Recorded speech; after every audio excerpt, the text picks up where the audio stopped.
Di sebuah desa kecil yang dikelilingi hutan dan sawah, tepat di pinggir kaki gunung, orang-orang sering terbangun di dini hari oleh suara yang melengking, panjang, menusuk telinga dan terasa menggetarkan hati.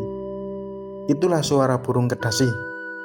Sebagian menyebutnya burung pertanda kematian, sebagian lagi menyebutnya nyanyian kesepian dari hutan. Tapi tak banyak yang benar-benar tahu siapa sebenarnya makhluk malam bersuara sendu ini.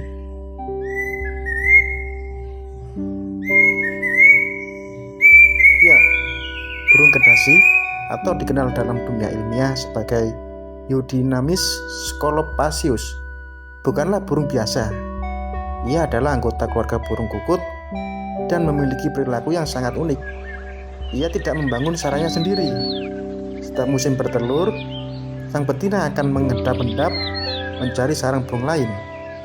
Biasanya gagak atau burung lain seukuran itu. Diam-diam ia meletakkan telurnya di sana, meninggalkan anaknya untuk dibesarkan oleh si inang yang bahkan tak menyadari bahwa anak itu bukan darah dagingnya. Anak burung kedasi tumbuh lebih cepat dari anak-anak inang. Ia akan menjadi paling kuat di sarang dan lambat laun ia akan menguasai semua perhatian. Dan kadang dalam kisah alam yang kejam, anak-anak asli dari burung inang akan tersisih, bahkan bisa juga mati. Tapi begitulah alam, ada misteri, ada strategi, bukan karena jahat, tapi karena itulah cara burung kedasi bertahan hidup selama ribuan tahun. Tapi bukan cuma kisah parasit sarangnya yang membuat burung ini terkenal. Ia dikenal karena suaranya. Suaranya panjang, berulang, dan sering terdengar saat subuh atau malam buta. Di banyak desa di Indonesia, terutama di Pulau Jawa, suara ini dikaitkan dengan kematian atau pertanda buruk. Orang tua akan berbisik, jika kedasi bernyanyi di atap rumahmu, itu tanda seorang akan pergi. Tapi, benarkah?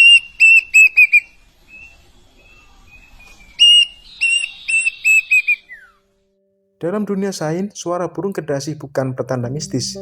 Itu hanyalah panggilan kawin, terutama dari burung jantan, yang memanggil betina selama musim berkembang biak.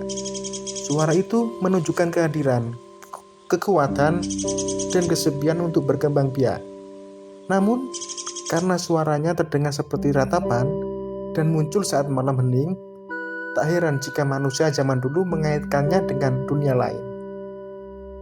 Di satu sisi, burung kedasi adalah makhluk yang penuh misteri. Ia tidak membangun rumah, tidak mengasuh anak, dan bernyanyi saat dunia tertidur. Tapi di sisi lain, ia adalah bagian penting dari ekosistem. Ia membantu mengendalikan populasi serangga, menyebarkan biji tumbuhan, dan menjadi bagian dari rantai makanan yang lebih besar. Bahkan, paratisme serangnya sesungguhnya adalah strategi evolusi yang sangat canggih. Alih membesarkan anaknya sendiri, ia menghemat energi untuk bertelur lebih banyak dan menyebarkan gennya lebih luas. Mitos dan kenyataan di burung ini, ia bisa jadi lambang kesepian, kecerdikan, atau bahkan keabadian, tergantung dari sisi mana kita memandangnya. Di malam yang sunyi, jika kau mendengar suara nyaring dan melengking, itu dari kejauhan, jangan langsung takut. Cobalah dengar baik-baik. Di balik suara yang terdengar seperti tangisan itu, tersimpan kisah ribuan tahun evolusi, kecerdikan alam, dan hubungan unik antara manusia dan burung. Burung kedasi bukanlah hantu bersayap. Ia hanyalah makhluk kecil yang mencoba bertahan, bernyanyi dalam gelap, mencari pasangannya, dan menjalankan tugasnya dalam lingkaran kehidupan.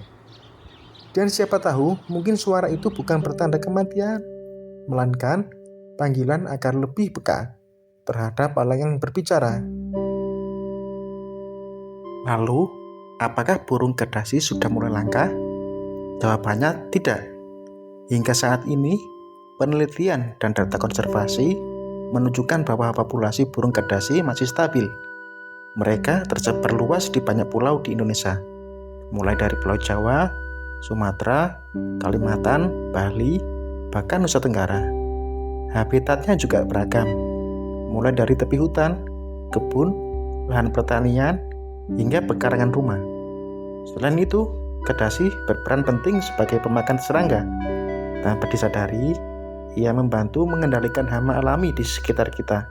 Jadi, meski banyak mitos melekat padanya, kedasi sebenarnya bukanlah ancaman, melainkan bagian dari keseimbangan ekosistem.